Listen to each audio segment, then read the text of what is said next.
Dans cette vidéo, on va découvrir comment décrocher son alternance en 4 points.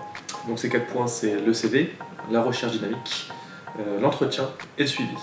Mais déjà, avant de commencer cette vidéo, il faut comprendre une chose. Il y a une philosophie autour de ça, c'est que lorsque vous cherchez un job, que ce soit en alternance ou en général, déjà il faut absolument se dire une chose, c'est que c'est déjà un job. Alors, la première partie de cette vidéo, comme je vous dis, c'est le CV. Donc le CV, il faut comprendre que ça reste quand même un outil de communication. C'est comme ça qu'il faut le considérer. Il faut vous considérer comme un produit sur le marché et non comme un candidat. Et quand vous vous considérez comme un produit, vous allez mettre en place des techniques de marketing, des techniques de communication et des techniques de vente.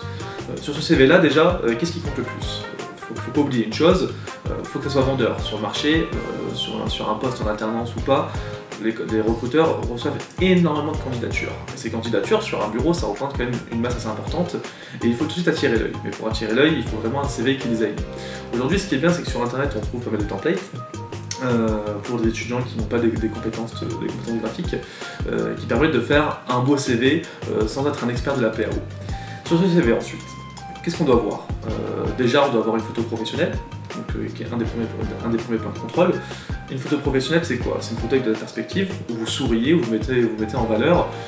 C'est pas une photo où vous ressemblez un peu à une personne en garde à vue. Ensuite, vous avez la partie formation, qui va être importante parce que vous êtes en alternance, donc le recruteur va vouloir tout de suite savoir quelle formation vous allez suivre en alternance. Ensuite, vous avez la partie expérience, où cette partie expérience, vous allez justement valoriser ce que vous avez déjà fait. Donc quand je parle d'expérience, ça peut être une expérience associative, ça peut être aussi un stage, vous avez fait durant 2 mois, 6 mois, bien expliquer les missions, les tâches, les projets que vous avez menés durant ce stage-là. Vous devez aussi mettre en place les objectifs que vous avez accomplis. Donc on va dire, il y a plein de choses à mettre en place pour valoriser un maximum justement ce CV-là. Après, vous avez aussi les centres d'intérêt. Les centres d'intérêt, pourquoi ils sont importants? Parce que vu que vous êtes des étudiants, vous êtes jeunes, vous avez fait énormément d'activités. Ces activités, parfois, vous ont apporté indirectement ou directement des qualités, voire des compétences. Et les valoriser sur le CV, ça peut être un plus, vu qu'à votre âge, normalement, vous manquez un peu d'expérience. Donc là, le maximum, c'est de faire en sorte que ce CV, il y ait une synergie entre tous les pôles, sur la formation, l'expérience, l'intérêt, les compétences, les qualités. Mais surtout, c'est de faire une chose, c'est de générer la meilleure ergonomie de CV. Donc ça, par contre, c'est pour ça que nos conseillers vous accompagnent à faire en sorte que lorsque vous recherchez votre alternance, d'avoir le CV, on va dire, aux normes actuelles du marché. Une fois que votre CV est bien aux normes, que vous avez bien designé, la meilleure ergonomie, le bon contenu, là on peut commencer justement à mettre un plan en place. Donc mettre un plan en place, c'est se dire, ben voilà, où je vais me rendre visible. Donc déjà, la première étape, la plus connue, c'est le job board. Mais attention, c'est pas parce que vous postulez à énormément de postes que vous allez avoir énormément de retours. Il faut savoir aussi avoir une vraie stratégie, ça veut dire postuler vraiment au poste où vous avez une affinité en termes d'expérience ou en termes de formation, toujours. Le deuxième canal, ça va être les réseaux sociaux. Donc l'avantage, c'est que vous pouvez interagir avec les recruteurs, qui va vous permettre, on va dire, d'être encore plus visible et d'avoir peut-être une réponse très réactive, parce que c'est vrai que sur les réseaux sociaux, on va vraiment gérer l'instantanéité. Et surtout, troisième partie, sur certains cas, parce que ce qu'il faut savoir, c'est qu'on ne recherche pas de la même façon pour un grand groupe, une PME, une start-up. Il va falloir faire une chose très importante, sur certains cas, surtout s'il y a une dimension commerciale, une prospection téléphonique. Donc ça, il faut vraiment le faire avec modération. Donc une fois que vous avez fini votre CV, que vous avez utilisé tous les canaux, donc job board, réseaux sociaux, prospection dynamique, etc., vient le moment d'entretien. Donc là, vous êtes content, vous avez enfin des résultats. Par contre, ces résultats, il ne faut pas les gâcher. C'est vrai que souvent, un entretien, si vous n'êtes pas préparé, vous pouvez, dans 90% des cas, le rater.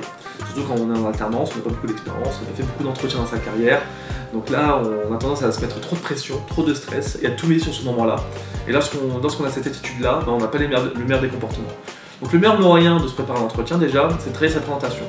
Ça veut dire qu'il faut savoir présenter son parcours académique, son parcours professionnel de façon très synthétique, très rapide et très percutante.